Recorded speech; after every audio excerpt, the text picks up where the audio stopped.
সাহাবায়ে কেরাম নামাজের মধ্যে দাঁড়িয়ে দাঁড়িয়ে ফুফিয়ে ফুফিয়ে কাঁদতেছে। হায় রে, মনে হয় আল্লাহর নবীর ইমামতিতে আর কোনোদিন নামাজ পড়া হবে না। সাহাবায়ে কেরাম যখন নামাজের মধ্যে দাঁড়িয়ে গেছে, এমতো অবস্থায় আল্লাহর নবীর হুঁশ ফিরে আসছে। হুঁশ ফিরে আসার সঙ্গে সঙ্গে আল্লাহর নবী আম্মা জান আয়েশাকে ডেকে ডেকে বলছেন, আয়েশা রে, ও আয়েশা, আয়েশা বলো এখন সময়টা কোন সময়ে তুমি আমাকে বলো। আম্মা জান আয়েশা বলছেন, ইয়া রাসূলুল্লাহ, ইয়া হাবিবাল্লাহ, ওগো আল্লাহর নবী, এখন সময়টা হচ্ছে এশার নামাজের সময়। আল্লাহর নবী গো, আপনার হুঁশ নাই, সাহাবায়ে কেরাম আপনার অপেক্ষা করতেছিলেন, কিন্তু আপনার হুঁশ ফিরে আসে না। এই জন্য সাহাবায়ে কেরাম আমার বাবার ইমামতিতে নামাজ শুরু করে দিচ্ছে। ওগো আল্লাহর নবী, জামাতের সময় চলে যাচ্ছে, এই জন্য আমার বাবার ইমামতিতে সাহাবায়ে কেরাম নামাজ শুরু করে দিছে। ও মুসলমান, আল্লাহর নবী আম্মা জান আয়েশাকে ডেকে ডেকে বলছেন, আয়েশা রে, ও আয়েশা, আমি তো মাথা উঠাতে পারি না, তুমি মসজিদে নববীর জানালার পর্দাটা একটু সরায়া দাও আর আমার মাথাটা একটু উঁচু করে ধরো, আমি যেন নামাজের দৃশ্যটা একটু দেখতে পারি। আম্মা জান আয়েশা মসজিদে নববীর জানালার পর্দা সরাইয়া আল্লাহর নবীর মাথা মুবারককে এইভাবে ধরছেন। আল্লাহর নবী নামাজের দৃশ্যের দিকে তাকাইয়া চোখের পানি ছেড়ে দিয়ে কান্না শুরু করে দিছে। আল্লাহর নবীর চোখ দিয়া দরো দরো করে পানি পড়তেছে, দরো দরো করে পানি পড়তেছে। আম্মা জান আয়েশা বলেছেন, ইয়া রাসূলুল্লাহ, ইয়া হাবিবাল্লাহ, নবী গো, আজকে তো আপনি এই দৃশ্য দেখে কান্নার কথা না, আজকে আপনি এই দৃশ্য দেখে খুশি হওয়ার কথা। ওগো আল্লাহর নবী, আপনি কিসের জন্য কাঁদতেছেন? আল্লাহর নবী বলছেন, আয়েশা, আয়েশা রে, এটা আমার দুঃখের কান্না না, এটা হচ্ছে আমার আনন্দের কান্না। হে আয়েশা, এই জামাত কায়েম করার জন্যে আমি নবী উহুদের ময়দানে দান শহীদ করেছি। এই জামাত কায়েম করার জন্যে বেঈমান মুশরিকরা আমি নবীর রক্ত জড়াইছে, আমি নবীকে পাগল বলে পাথর মারছে। কত কষ্ট আমি নবী এই জামাত কায়েম করার জন্য করছি। আয়েশা রে, আজকে আমি আমার নিজের চোখে দেখছি আমার সাহাবায়ে কেরাম কি সুন্দর করে দাঁড়িয়ে জামাতের সাথে নামাজ আদায় করতেছে।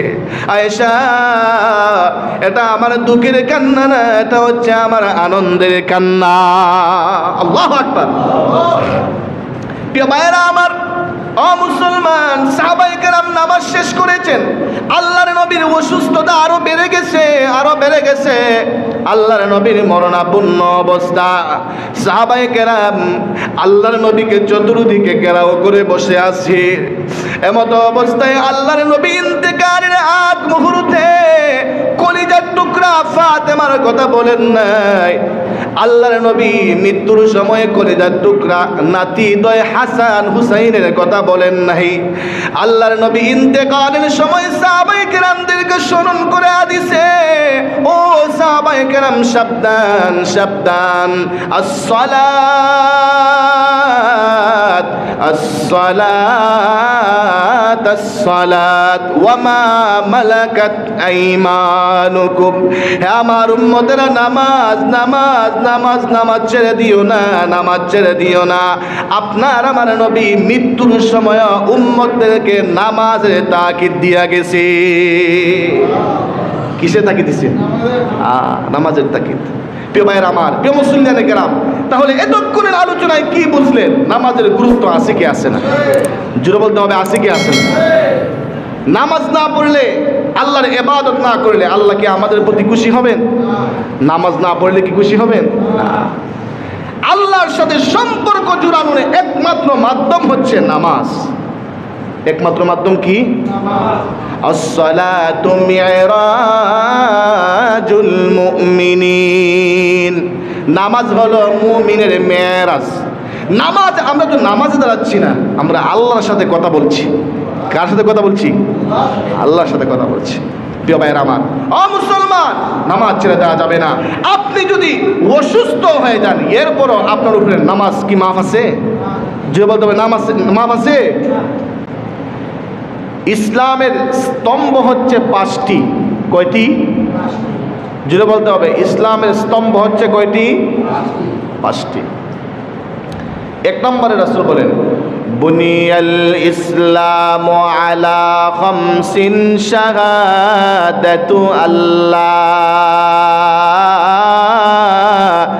ইলাহা ইল্লাল্লাহ ওয়া আন্না মুহাম্মাদার রাসূলুল্লাহ। 1 নম্বরে আল্লাহর রাসূল বলেন, ইসলামের 5টি স্তম্ভের মধ্যে 1 নম্বর হলো ঈমান। 1 নম্বর কি? যে বলতে হবে 1 নম্বর কি? ঈমান। 1 নম্বর হচ্ছে ঈমান। এই ঈমানের পরে আল্লাহ রাব্বুল আলামিন বলতেছেন, রাসূল বলতেছেন, ঈমানের পরে রাসূল বলতেছেন, ওয়া ইকামাস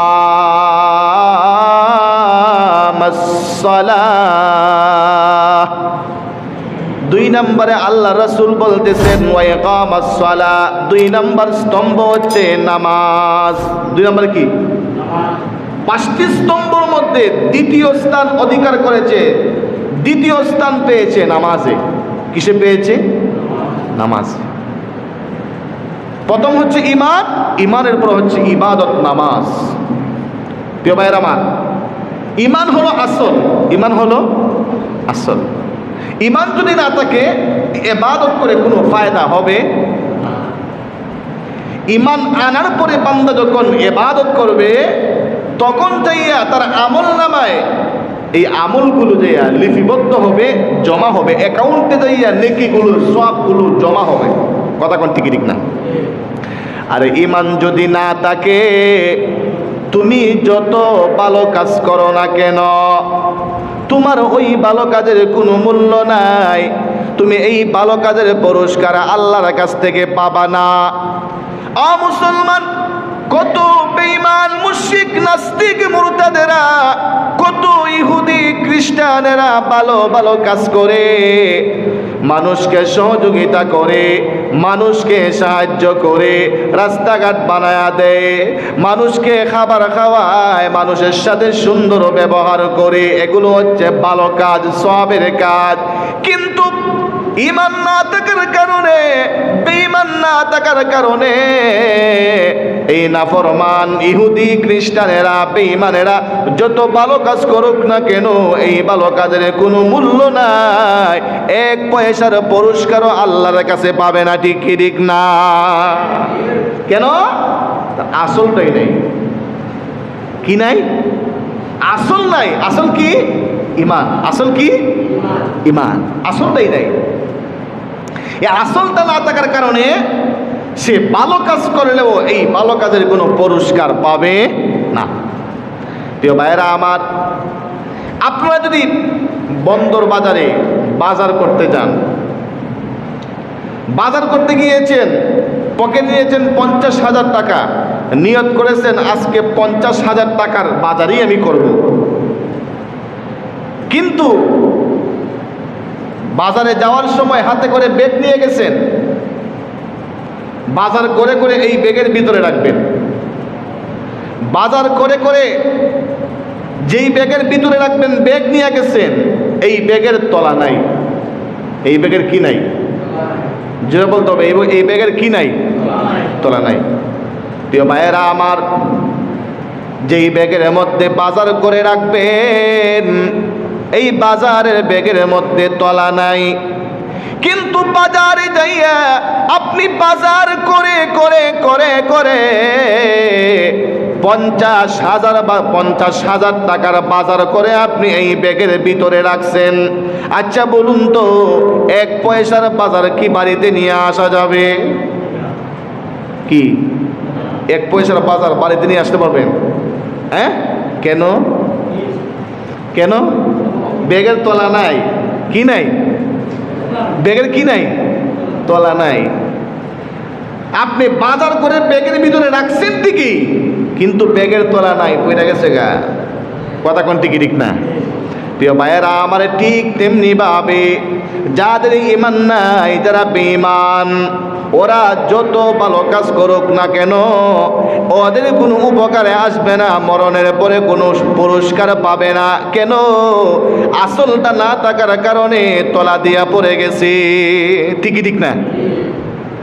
প্রিয় ভাইয়েরা আমার, মুসলমান, তবে বেঈমান মুশরিকরা দুনিয়ার মধ্যে যদি ভালো কাজ করে এই ভালো কাজের পুরস্কার মহান আল্লাহ বেঈমানদেরকে দুনিয়াতে দিয়া দেয়। দুনিয়াতে, আখিরাতে মরণের পরে ওদের কোনো পুরস্কার নাই।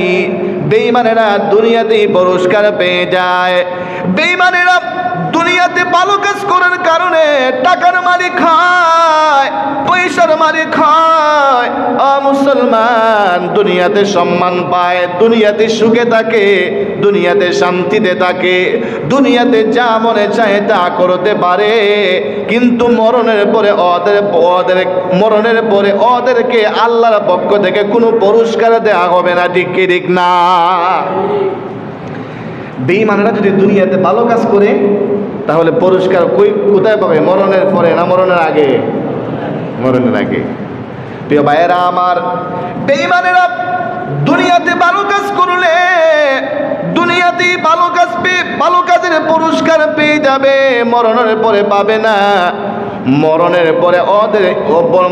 পরে ওদের পুরস্কার হলো ঈমান না থাকার কারণে বিনা চাউনে জাহান্নাম। ঠিক ঠিক না? ঈমান না থাকার কারণে মরতে দেরি হবে, ফেরেশতারা কোনো চাউন করতে দিবে না, হাত পায়ের মধ্যে জাহান্নামের বেড়ি লাগাইয়া টেনে হেসে জাহান্নামে নিয়ে যাবে। কথা কোন ঠিক ঠিক না? না কোনো চাউন হবে? ঈমানতই না, এটা চাউন হবে থেকে। প্রিয় ভাইয়েরা আমার, কিন্তু আমরা যারা ইমানদার, ইমানওয়ালা হওয়ার পরেও আমরাও জাহান্নামে যাব কি যাব না? যে বলতে হবে, যাব কি যাব না? কেন? ইমান থাকার পরেও গুনাহ করছি। ইমান থাকার পরেও কি করছি? গুনাহ করছি। আল্লাহর হুকুম মানি নাই, রাসূলের তরিকায় চলি নাই, মন গড়া দুনিয়াতে চলছি। এই কারণে মরণের পরে আমাদেরকেও হাজতে যাওয়া লাগবো, জেলখানায়। কোথায়? কারাগারে। কোথায়? দুনিয়াতে অন্যায় করলে, দুনিয়াতে মার্ডার করলে, দুনিয়াতে কাউকে কষ্ট দিলে, মারলে কারাগারে যাওয়া লাগে কি লাগে না? অন্যায় করার কারণে কারাগারে নিয়ে সাজা দেয়, সাজা বুক করাইয়া এরপরে চাইরা দেয়, এবার যাও। প্রিয় ভাইয়েরা আমার, আমরাও ইমানদার হওয়ার পরেও আমরা যারা গুনাহ করি, আমরা যারা অন্যায় করি, অন্যায় অনাচার পাপাচার করেছি, আল্লাহর হুকুম সঠিকভাবে পালন করছি না, নামাজ পড়ছি না, আল্লাহর বিধান আমরা মানছি না, প্রিয় ভাইয়েরা আমার, আমাদেরকেও মরণের পরে আল্লাহ জাহান্নামে নিয়ে যাবে, কারাগারে নিয়ে যাবে। দুনিয়ার মধ্যে আল্লাহর হুকুম না মানার কারণে, নামাজ না পড়ার কারণে, আল্লাহর বিধান না মানার কারণে আমাদেরকে কারাগারে ডুইকা সাজা ভোগ করতে হবে। মহান আল্লাহর পক্ষ থেকে আমাদেরকে যতদিন সাজা দেয়া হবে, মুসলমান, ততদিন সাজা ভোগ করার পরে এরপরে মহান আল্লাহ আমাদেরকে জাহান্নাম থেকে বের করবে। অন্যায় করলে মরণের পরে সাজা আছে কি আছে না? যদি বলতে হবে আছে কি আছে না? দুনিয়ার মধ্যে লিডারি করে, নেতাগিরি করে, আমি কম না কিতা? এই লিডারি আর নেতাগিরি পাইয়া মনে যা চাই তাই করে। কেন করে? বলে আমি হলাম ক্যাডার, আমার মতো লিডার এই এলাকায় নাই। কে রে আমাকে কথা বলবে? আমার সামনে দাঁড়িয়ে কে আছে কথা বলার মতো? কে আমার বিচার করবে? আমার বিচার করার মতো কোনো লোক নাই। বাহাদুরি করে, কথা কোন ঠিক ঠিক না? আমরা বলতে চাই, হে নাফরমান, দুনিয়াতে যদিও কেউ তোমার বাহাদুরির সাথে পারে না, দুনিয়াতে যদিও তোমার সাথে কেউ কথা বলে পারে না, তোমার বিচার কেউ করতে পারে না, মনে রাখবা মরণের পরে তুমি একদিন মহান আল্লাহর সামনে দাঁড়াইতে হবে। ওই দিন মহান আল্লাহ তোমার কাছ থেকে পুঙ্খানু ভাবে হিসাব নিবে, ঠিক কি ঠিক না? দুনিয়াতে কেউ হিসাব না নিতে পারলেও মরণের পরে হিসাব দিতে দেওয়া লাগবে কি লাগবে না? সিলেটের মানুষের মনে দেওয়া লাগতো না, দেখেন হিসাব দেওয়া লাগবে কি লাগবে না? হ্যাঁ, হিসাব দিতে হবে। আপনি যত বড় কোটিপতি হন না কেন, যত বড় মন্ত্রী আর এমপি হন না কেন, কাজ হবে না। ওই দিন এমপি মন্ত্রী আর টাকার কোনো পাওয়ার থাকবে না। প্রিয় ভাইয়ের আমার, মুসলমান, যেই কথা বলতেছিলাম, আসল হলো ইমান। আসল কি? জোরে বলতে হবে, আসল কি? ইমান যদি না থাকে আমাদের এই জীবনের কোনো মূল্য আছে? কি বলেন, আমাদের এই জীবনের কোনো মূল্য আছে? ইমান না থাকলে এই জীবনের 4 পয়সার মূল্য নাই। প্রিয় ভাইয়েরা আমার, কিন্তু ইমানওয়ালা হওয়ার কারণে আমাদের কত দাম, আমাদের কত সম্মান আল্লাহর কাছে। আর এই ইমানটার কত দাম। প্রিয় ভাইয়েরা আমার, আল্লাহর নবী, বিশ্ব নবী বলেছেন, এই ইমানের এত দাম, এত দাম, এত দাম, এই ইমানের এত মর্যাদা, কোন মুমিন বান্দা যদি যাররা পরিমাণ ইমান নিয়ে দুনিয়া থেকে যাইতে পারে, মহান আল্লাহ এই দুনিয়া 10টা দুনিয়ার সমান একটা জান্নাত দিবে। এই দুনিয়া কয়টা দুনিয়ার সমান? 10টা দুনিয়ার সমান। প্রিয় ভাইয়েরা আমার, যাররা পরিমাণ ইমান নিয়ে গেলে, কি পরিমাণ ইমান নিয়ে গেলে? যাররা পরিমাণ ইমান নিয়ে গেলে এই দুনিয়া 10টা দুনিয়ার সমান একটা জান্নাত। তাহলে পরিপূর্ণ ইমান নিয়ে যদি কোনো মুমিন যেতে পারে, আল্লাহ তাআলা তাকে কি পরিমাণ পুরস্কৃত করবেন সেটা আমরা কোনোদিন বলে বোঝানো সম্ভব না। সেটা আমরা কোনোদিন আমাদের মাথা দিয়া জ্ঞানেও ধরতে পারবো না যে আল্লাহ মরণের পরে পরিপূর্ণ ইমান নিয়ে গেলে কি পরিমাণ পুরস্কার দেবে। কথা কোন ঠিক ঠিক না? প্রিয় ভাইয়ের আমার, মুসলমান, তাহলে কি বুঝলেন? আমাদের ইমানের দাম কি? 5,000 টাকা, 10,000, 1 লাখ, 1 কোটি। এই দুনিয়া 10 দুনিয়া বাদ দিলেন, এই একটা দুনিয়ার সমানে কি 1 লাখ টাকা? না ক্যালকুলেটার হিসাবে আসবে না। কথা কোন ঠিক ঠিক না? তাহলে যারা পরিমাণ ইমান নিয়ে গেলে আল্লাহ এই দুনিয়া 10টা দুনিয়ার সমান একটা জান্নাত দিবে। তাহলে ইমানের দাম কম না বেশি? জুড়ে বলতে হবে, কম না বেশি? এই জন্য তোই মুমিন মুসলমানেরা বলে, জান দেব কিন্তু ইমান দেব, জীবন দেব কিন্তু ইমান দেব না। প্রিয় ভাইয়েরা আমার, এই জন্য আসল আমাদের ইমান হচ্ছে আসল। আমাদের ইমানকে ঠিক রাখতে হবে, আমাদের ইমানকে মজবুত রাখতে হবে। ইমান নিয়ে আমাদেরকে কবরে যাওয়া লাগবে। প্রিয় ভাইয়েরা আমার, কেননা ইমান হলো আসল। ইমান যদি না থাকে আমার এই জীবনের কোনো মূল্য নাই, এই দেহের কোনো মূল্য নাই। ঠিক ঠিক না? তাহলে ইসলামের 5টি স্তম্ভের মধ্যে 1 নাম্বার হলো ঈমান। 1 নাম্বার কি? ঈমান। প্রিয় ভাইয়েরা আমার, 2 নাম্বার হলো ওয়া ইকামাস সালাহ। 2 নাম্বার হলো নামাজ। 2 নাম্বার হলো নামাজ। ঈমানের পরেই মহান আল্লাহ, ঈমানের পরেই মহান আল্লাহ নামাজের কথা বলেছেন। ঈমানের পরে আপনার আমার নবীও সর্বপ্রথম নামাজের কথা বলছে। কিসের কথা বলছে? নামাজের কথা। ঈমান আনার সঙ্গে সঙ্গেই, ঈমান আনার সঙ্গে সঙ্গেই তোমাকে নামাজ পড়তে হবে। মনে করেন জুমার নামাজের 5 মিনিট আগে কোনো ব্যক্তি ঈমান আনছে, তার উপরে নামাজ ফরজ কি ফরজ না? জুমার নামাজের 5 মিনিট আগে ঈমান আনছে, তার উপরেও জুমার নামাজ ফরজ হয়ে গেছে, ওই ব্যক্তি জুমার নামাজ পড়তে হবে। আসরের নামাজের 2 মিনিট আগে কোনো ব্যক্তি ঈমান আনছে, তার উপরে নামাজ ফরজ, তাকে আসরের নামাজ পড়তে হবে। ঈমান আনার পরেই সর্বপ্রথম যেই হুকুম সেটা হচ্ছে নামাজের হুকুম। কিসের হুকুম? নামাজের হুকুম। প্রিয় ভাইয়েরা আমার, ইমানের পরে মহান আল্লাহ নামাজের কথা বলে নামাজের গুরুত্ব বুঝাইছেন, নামাজের গুরুত্ব বুঝাইছেন। হে ইমানদারেরা সাবধান, নামাজ তোমরা ছাড়তে পারবা না, নামাজের পাবন্দি করবা। মুসলমান, কিন্তু আমরা মুসলমান, নামাজ হচ্ছে শ্রেষ্ঠ ইবাদত, নামাজ হচ্ছে সবচেয়ে গুরুত্বপূর্ণ ইবাদত, কিন্তু মুমিন মুসলমান নামাজের দ্বারদারি না। জুমার দিনে দেখা যায় মসজিদ ভরে যায়, দুতলাও ভরে যায়, জায়গা হয় না, কিন্তু ফজরের নামাজে মুসল্লি নাই। আছে কি আছে না? সিলেটে মনে নাই, সবাই ফাক্কা নামাজি। ইয়া সুবহানাল্লাহ। জমিদারের ভূত ঘুম থেকে উঠে সকাল 9টায়। প্রিয় ভাইয়েরা আমার, কিন্তু ইহুদি খ্রিস্টানেরা সকাল হওয়ার সঙ্গে সঙ্গে জাগ্রত হয়ে যায়, কিন্তু মুসলমান জাগ্রত হয় না। ইহুদি খ্রিস্টানের বাচ্চারা সকালে জাগ্রত হয়ে যায়, যার যার কাজে ব্যস্ত হয়ে যায়, কিন্তু মুসলমান উঠে না, মুসলমান ঘুমায়া থাকে। প্রিয় ভাইয়েরা আমার, এই জন্য ইহুদি খ্রিস্টানেরা এগিয়ে যাচ্ছে, এগিয়ে যাচ্ছে, আর মুসলমানেরা শুধু ডাউন হচ্ছে, ডাউন হচ্ছে। কথা কোন ঠিক না? এরা ছিল মুসলমানের কাজ, এই মুসলমানের কাজ নিয়ে গেছে ইহুদি খ্রিস্টানেরা। কথা কোন ঠিক না? প্রিয় ভাইয়েরা আমার, মুসলমান, নামাজের গুরুত্ব এত বেশি, এত বেশি, পৃথিবীর সূচনা লগ্ন থেকে যত পয়গাম্বর দুনিয়াতে আগমন করেছেন, সমস্ত পয়গাম্বরের শরীয়তে নামাজ ছিল ফরজ। নামাজ কি ছিল? নামাজ ছিল ফরজ। মুসলমান সমস্ত পয়গাম্বরের উম্মতেরাই নামাজ পড়েছে। প্রিয় ভাইয়েরা আমার, তাহলে বোঝা গেল নামাজ এখন শুধু আমাদের উপরে ফরজ না, আগেও ফরজ ছিল। ঠিক না?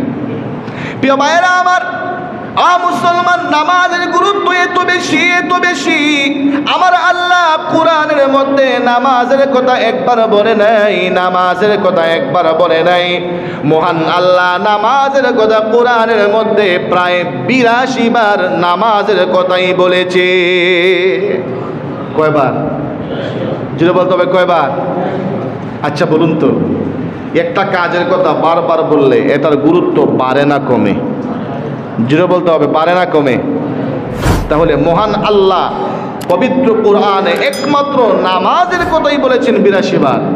তাহলে আল্লাহ 82 বার নামাজের কথা বারবার বলে, বারবার স্মরণ করে দিয়ে আল্লাহ কি বুঝাইতে চাইছেন? আমরা নামাজ ছেড়ে দেব না, নামাজ ছাড়া যাবে।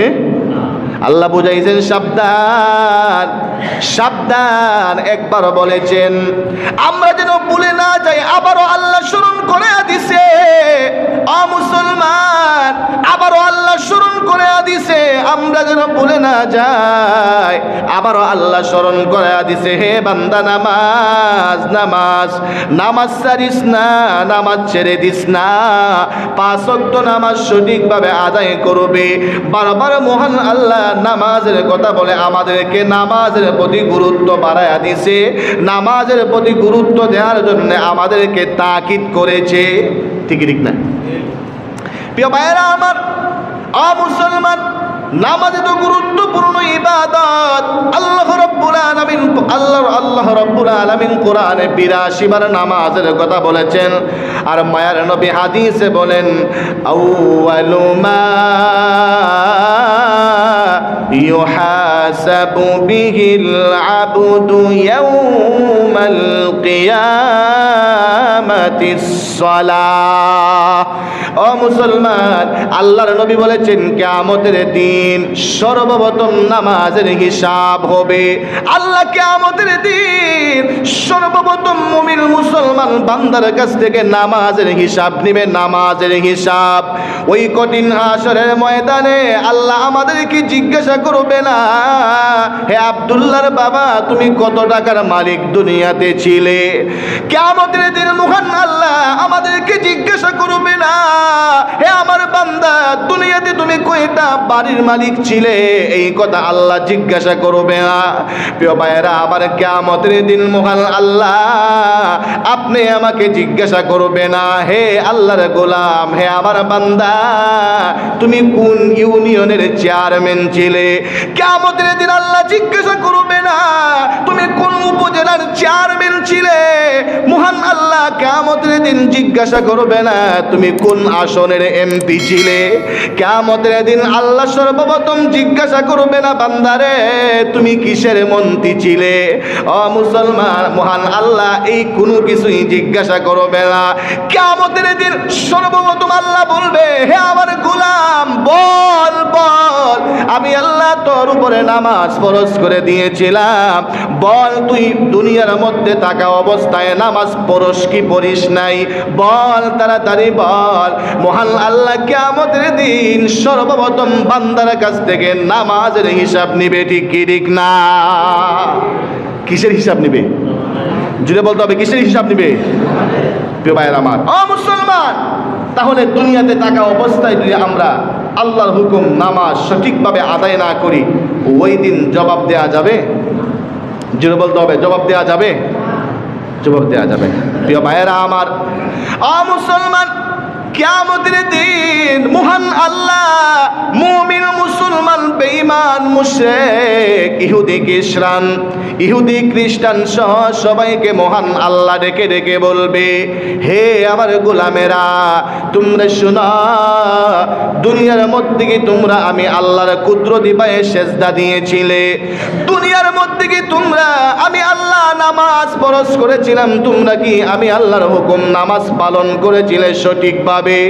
প্রিয় ভাইয়েরা আমার, বেঈমান মুশরিকেরা ইহুদি খ্রিস্টানেরা এক বাক্যে বলবে আল্লাহ হ্যাঁ হ্যাঁ আমরা আপনার কুদরতি পায়ের মধ্যে সেজদা দিয়েছি, আমরা আপনার হুকুম নামাজ পালন করেছি। যখন সবাই বলবে আমরা নামাজ পড়েছি, আল্লাহ বলবে তাহলে একটা পরীক্ষা হয়ে যাক। কি হয়ে যাক? তোমরা যে দুনিয়াতে আমার হুকুম নামাজ পড়েছো, কারা কারা পড়েছো আর পড়ো নাই, এখন সবাই তো বললা নামাজ পড়েছো, আমি আল্লাহর কুদরতি পায়ে সেজদা দিয়েছো, তাহলে আজকে পরীক্ষা হয়ে যাক, দেখি কারা কারা সেজদা দিছো আর কারা কারা দিছো না। আল্লাহ কোরআনে বলেছেন ইয়াউমা ইউকশাফু আন সাকিন ওয়া ইউদআউনা ইলাস সুজুদি ফালা ইয়াস্তাতিউন খাশিআতান আবসারুহুম তারহাকুহুম দিল্লাহ ওয়া ক্বাদ কানু ইউদআউনা ইলাস সুজুদি ওয়া হুম সালিমুন। মুসলমান, আল্লাহ যখন বলবেন তাহলে পরীক্ষা হয়ে যাক, তোমরা সবাই বলতেছো আমার হুকুম নামাজ সঠিকভাবে পালন করেছো, সঠিকভাবে আমি আল্লাহর কুদরতি পায়ে সেজদা দিয়েছো 5 ওয়াক্ত, তাহলে আজকে পরীক্ষা হয়ে যাক। আল্লাহ বলবেন দুনিয়াতে তোমরা যারা আমি আল্লাহর কুদরতি পায়ে সেজদা দিয়েছো, দুনিয়াতে তোমরা যারা নামাজ পড়েছো, আজকে তোমরা আমি আল্লাহর সামনে সেজদার মধ্যে যাও, আজকে তোমরা আমি আল্লাহর সামনে সেজদায় যাও, আমি আল্লাহর সামনে তোমরা আমার নামাজ আদায় করো। প্রিয় ভাইয়েরা আমার, সঙ্গে সঙ্গে দুনিয়ার মধ্যে যারা নামাজি ছিল, 5 ওয়াক্ত নামাজ সঠিকভাবে নামাজ পড়েছে, ও মুসলমান, আল্লাহ যখন বলবেন আজকে আমার সামনে সেজদায় যাও, সঙ্গে সঙ্গে নামাজিরা সেজদায় পড়ে যাবে। আর দুনিয়ার মধ্যে নামাজ পড়ে নাই, আল্লাহর বিধান মানে নাই, রাসূলের তরিকায় চলে নাই, নামাজ সঠিকভাবে পালন করে নাই, ও মুসলমান, ওদের পিঠটাকে মহান আল্লাহ রটের মতো কাঠের মতো শক্ত বানায়া দিবে, ওরা নিচু হতে পারবে না, ওরা সেজদা দিতে পারবে না, ওরা চেষ্টা করবে সেজদায় যাওয়ার জন্য কিন্তু যাইতে পারবে না। মেরুদণ্ডকে মহান আল্লাহ সোজা বানায়া দিবে, কোমরটাকে সোজা বানায়া দিবে, ভাঙতে পারবে না, সেজদায়ও যাইতে পারবে না। পরীক্ষার মধ্যে আল্লাহ রব্বুল আলামিন দেখে ফেলবেন কারা নামাজি আর কারা নামাজি না। কথা ঠিক কি ঠিক না?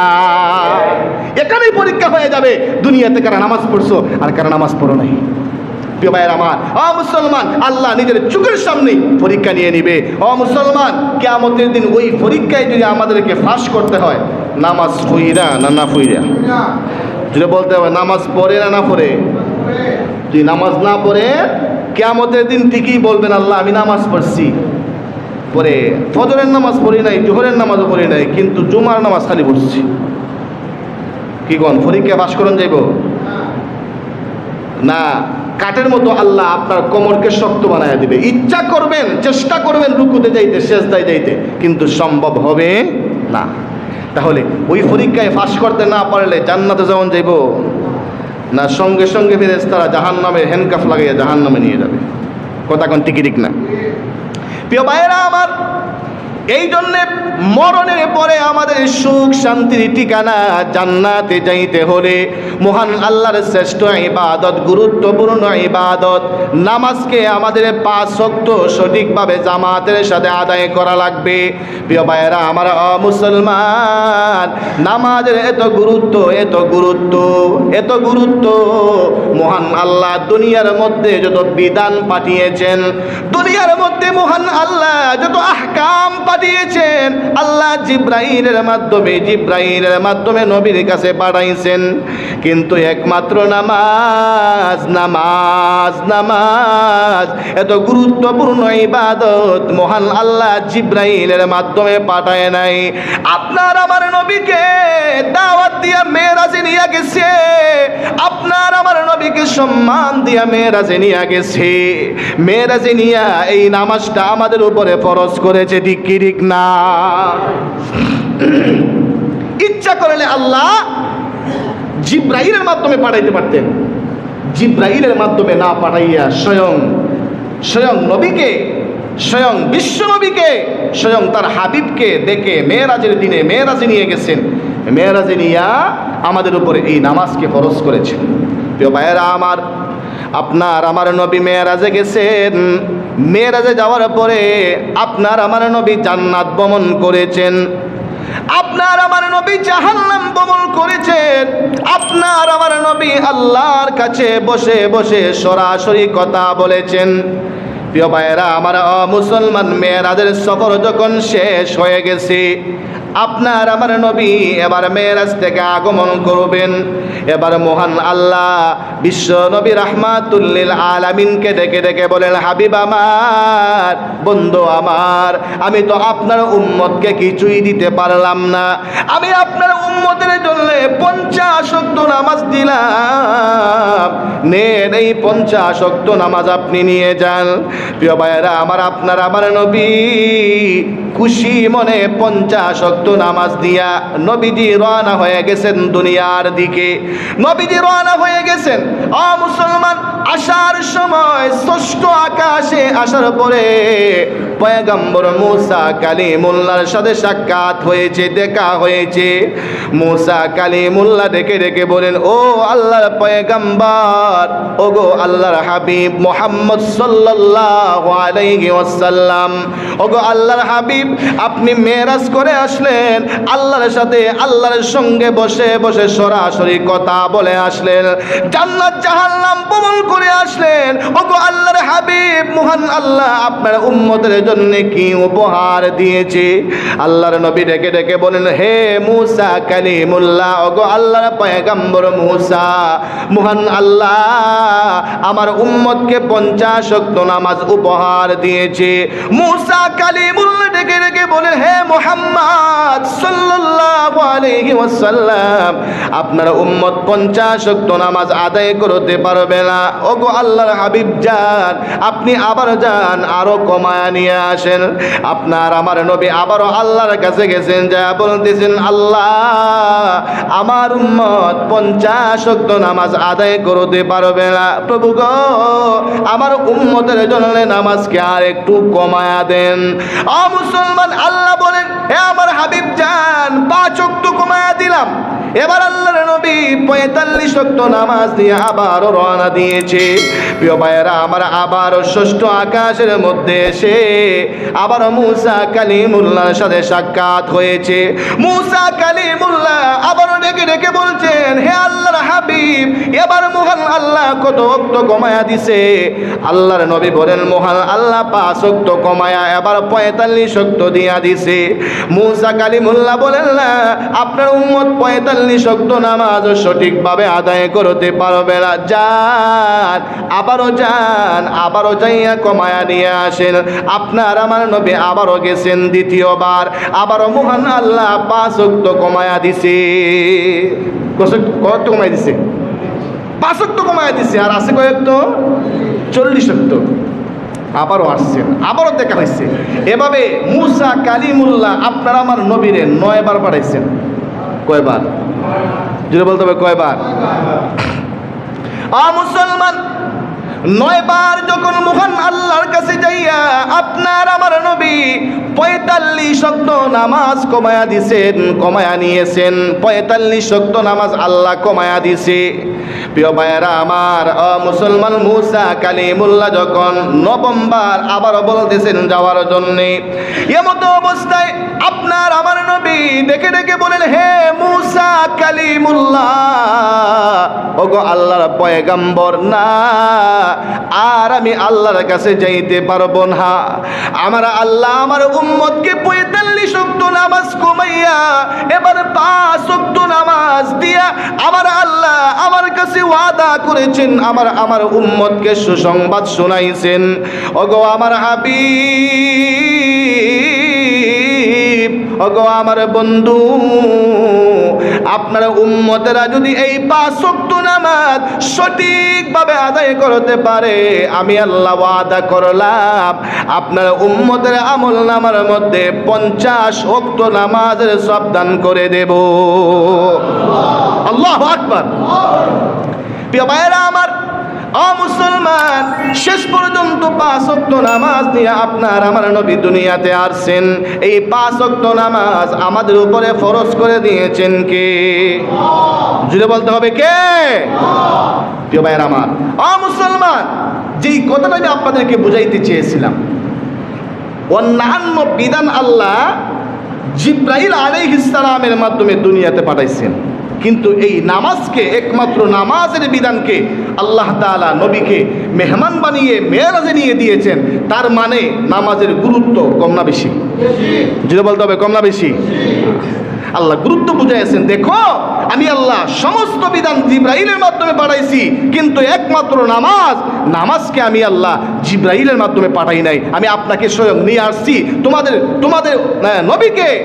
নবীকে স্বয়ং আমি আল্লাহ নিয়ে এই নামাজ উপহার দিয়েছি। তার মানে হলো আমি আল্লাহ নামাজের গুরুত্ব তোমাদেরকে বুঝিয়েছি। নামাজ তোমাদেরকে সঠিকভাবে পড়তে হবে, নামাজ ছাড়া যাবে। প্রিয় ভাইয়েরা আমার, নামাজের গুরুত্ব যেমন আল্লাহ দিয়েছেন, নামাজের গুরুত্ব আপনার আমার নবীও দিয়েছেন। প্রিয় ভাইয়েরা আমার, আপনার আমার নবী মরণের সময়ও নামাজের কথা বলেছেন, নামাজের কথা। প্রিয় ভাইয়েরা আমার, মুসলমান, আপনার আমার নবী মরণের সময় উম্মতদেরকে নামাজের কথা স্মরণ করায়া দিছে। আপনার আমার নবী মরণের সময় অসুস্থ হয়ে গেছেন, অনেকদিন অসুস্থ ছিলেন আপনার আমার নবী। মুসলমান, নবীর গায়ের মধ্যে প্রচন্ড জ্বর। মুসলমান, জ্বর একবার আসে আর একবার চলে যায়। এই জ্বরের কারণে আপনার নবী আমার নবী মাঝে মধ্যে বেহুশ হয়ে যান, একবার হুশ ফিরে আসে আর একবার হুশ চলে যায়। মুসলমান, সাহাবায়ে কেরাম সবাই নবীর সামনে হাজির। নবীর এই অবস্থা দেখে প্রিয় ভাইয়েরা আমার, এই অসুস্থ অবস্থায়ও আল্লাহর নবী হারতে পারেন না, আল্লাহর নবী জমিন থেকে উড়তে পারেন না। এরপরেও আপনার আমার নবী সাহাবায়ে কেরামের কাঁধের মধ্যে বর দিয়া নামাজের মধ্যে যাইয়া মসজিদে নববীতে যাইয়া নামাজ আদায় করেছে, নামাজ ছাড়ে নাই। মুসলমান, আল্লাহর নবী, বিশ্ব নবী রাহমাতুল লিল আলামিন মরণের আগে নামাজের পরে, ফরজ নামাজের ইমামতি করার পরে আল্লাহর নবী সমস্ত সাহাবায়ে কেরামদেরকে বসাইছেন। বসায়া বলতেছেন, হে সাহাবায়ে কেরাম, শুনো, দুনিয়াতে আমরা চিরকালের জন্য আসি নাই, একদিন আমাদেরকে দুনিয়া ছেড়ে যেতে হবে। মুসলমান, আল্লাহর নবী সাহাবায়ে কেরামদের সামনে আল্লাহর নবী খুতবা দিয়ে নসিহত করে আল্লাহর নবী এক পর্যায়ে বলতেছেন, সাহাবীরা রে, শোনা, তোমরা শোনা, আজকের পর থেকে মসজিদে নববীর সমস্ত দরজা বন্ধ হয়ে যাবে, শুধুমাত্র আবু বকরের দরজাটা খোলা থাকবে। এই কথা বলার সঙ্গে সঙ্গে সাহাবায়ে কেরাম চোখের পানি ছেড়ে দিয়া কান্না শুরু করে দিছেন। সাহাবায়ে কেরামের চোখ দিয়া দর দর করে পানি পড়তেছে। বিশেষ করে হযরত আবু বকর সিদ্দিক রাদিয়াল্লাহু আনহু কাঁদতেছেন। অন্যান্য সাহাবীরা বুঝতে পারেন নাই, কিন্তু আবু বকর কাঁদতেছে। আবু বকর সিদ্দিকের কান্না দেখে সাহাবায়ে কেরাম হযরত আবু বকর সিদ্দিক রাদিয়াল্লাহু আনহুকে ডেকে বলেন, আবু বকর, আল্লাহর নবী বলেছেন আজকের পর থেকে সমস্ত দরজা বন্ধ হয়ে যাবে, শুধুমাত্র আপনার দরজা খোলা থাকবে। তাহলে আপনি কান্না করেছেন কেন? এত কান্নার কথা না, খুশির খবর। আবু বকর বলছেন, হে আমার ভাইরা, আপনারা বুঝতে পারেন নাই, আল্লাহর নবী এই কথা বুঝিয়েছেন। আল্লাহর নবী এটাই ইশারা দিয়েছেন, আমার সময় আর বেশি বাকি নাই, হয়তো আমি দুনিয়া থেকে বিদায় হয়ে যাব। আমি দুনিয়া থেকে যাওয়ার পরে আমার পরবর্তীতে তোমাদের ইমামতি করবে আবু বকর। আবু বকর বুঝে গেছে, এই জন্য আবু বকর চোখের পানি আটকে রাখতে পারেন না। আবু বকর চোখের পানি ছেড়ে দিয়ে বুক ভেসে গেছে, চোখের পানিতে কান্না করে দিয়েছে। এদিকে আল্লাহর নবী অসুস্থ, একবার আল্লাহর নবীর হুঁশ ফিরে আসে, আর একবার হুঁশ চলে যায়। প্রিয় ভাইয়েরা আমার, রাত্র হয়ে গেছে, এশার নামাজের সময়, আজানের সময় হয়ে গেছে, আজান হয়ে গেছে। সাহাবায়ে কেরাম নামাজের অপেক্ষা করতেছেন। এমতো অবস্থায় আল্লাহর নবীর হুঁশ নাই, আল্লাহর নবীর হুঁশ চলে গেছে। সাহাবায়ে কেরাম অপেক্ষা করতেছে আল্লাহর নবীর হুঁশ ফিরে আসবে আর আল্লাহর নবীকে সঙ্গে নিয়ে জামাতের সাথে নামাজ আদায় করবে। কিন্তু আল্লাহর নবীর হুঁশ ফিরে আসে না, আল্লাহর নবীর হুঁশ ফিরে আসে না। সাহাবায়ে কেরাম অপেক্ষা করেছেন। মুসলমান, এক পর্যায়ে এশার নামাজের সময় অতিবাহিত হয়ে যাবে। এমন সময় সাহাবায়ে কেরাম সিদ্ধান্ত করে হযরত আবু বকর সিদ্দিক রাদিয়াল্লাহু আনহুর ইমামতিতে নামাজ শুরু করে দিয়েছে। হযরত আবু বকর আল্লাহর নবীর জায়নামাজের মধ্যে দাঁড়িয়ে চোখের পানি ছেড়ে দিয়ে কাঁদতেছে। সাহাবায়ে কেরাম নামাজের মধ্যে দাঁড়িয়ে ফুফিয়ে কাঁদতেছে। হায় রে, মনে হয় আল্লাহর নবীর ইমামতিতে আর কোনোদিন নামাজ পড়া হবে না। সাহাবায়ে কেরাম যখন নামাজের মধ্যে দাঁড়িয়ে গেছে, এমতো অবস্থায় আল্লাহর নবীর হুঁশ ফিরে আসছে। হুঁশ ফিরে আসার সঙ্গে সঙ্গে আল্লাহর নবী আম্মা জান আয়েশাকে ডেকে বলছেন, আয়েশা রে, ও আয়েশা বলো, এখন সময়টা কোন সময় তুমি আমাকে বলো। আম্মা জান আয়েশা বলছেন, ইয়া রাসূলুল্লাহ, ইয়া হাবিবাল্লাহ, ওগো আল্লাহর নবী, এখন সময়টা হচ্ছে এশার নামাজের সময়। আল্লাহর নবী গো, আপনার হুঁশ নাই, সাহাবায়ে কেরাম আপনার অপেক্ষা করতেছিলেন, কিন্তু আপনার হুঁশ ফিরে আসে না। এই জন্য সাহাবায়ে কেরাম আমার বাবার ইমামতিতে নামাজ শুরু করে দিছে। ওগো আল্লাহর নবী, জামাতের সময় চলে যাচ্ছে, এই জন্য আমার বাবার ইমামতিতে সাহাবায়ে কেরাম নামাজ শুরু করে দিছে। মুসলমান, আল্লাহর নবী আম্মা জান আয়েশাকে ডেকে বলছেন, আয়েশা রে, ও আয়েশা, আমি তো মাথা উঠাতে পারি না, তুমি মসজিদে নববীর জানালার পর্দাটা একটু সরায়া দাও আর আমার মাথাটা একটু উঁচু করে ধরো, আমি যেন নামাজের দৃশ্যটা একটু দেখতে পারি। আম্মা জান আয়েশা মসজিদে নববীর জানালার পর্দা সরাইয়া আল্লাহর নবীর মাথা মুবারককে এইভাবে ধরছেন। আল্লাহর নবী নামাজের দৃশ্যের দিকে তাকাইয়া চোখের পানি ছেড়ে দিয়ে কান্না শুরু করে দিছে। আল্লাহর নবীর চোখ দিয়া দর করে পানি পড়তেছে। আম্মা জান আয়েশা বলেছেন, ইয়া রাসূলুল্লাহ, ইয়া হাবিবাল্লাহ, নবী গো, আজকে তো আপনি এই দৃশ্য দেখে কান্নার কথা না, আজকে আপনি এই দৃশ্য দেখে খুশি হওয়ার কথা। ওগো আল্লাহর নবী, আপনি কিসের জন্য কাঁদতেছেন? আল্লাহর নবী বলছেন, আয়েশা রে, এটা আমার দুঃখের কান্না না, এটা হচ্ছে আমার আনন্দের কান্না। হে আয়েশা, এই জামাত কায়েম করার জন্যে আমি নবী উহুদের ময়দানে দান শহীদ করেছি। এই জামাত কায়েম করার জন্যে বেঈমান মুশরিকরা আমি নবীর রক্ত জড়াইছে, আমি নবীকে পাগল বলে পাথর মারছে। কত কষ্ট আমি নবী এই জামাত কায়েম করার জন্য করছি।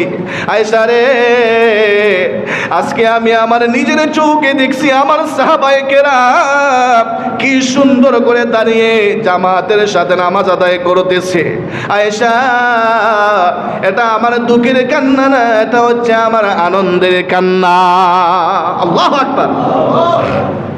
প্রিয় ভাইয়েরা আমার, ও মুসলমান, সাহাবায়ে কেরাম নামাজ শেষ করেছেন। আল্লাহর নবীর অসুস্থতা আরো বেড়ে গেছে, আরো বেড়ে গেছে। আল্লাহর নবীর মরণাপন্ন অবস্থা। সাহাবায়ে কেরাম আল্লাহর নবীকে চতুর্দিকে ঘেরাও করে বসে আছে।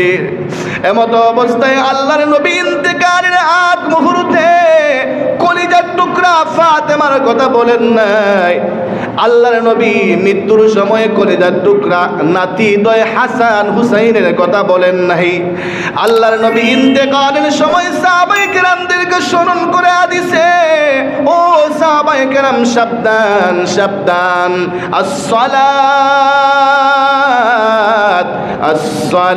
আসসালাত আসসালাত ওয়া মা মালাকাত আইমানুকুম।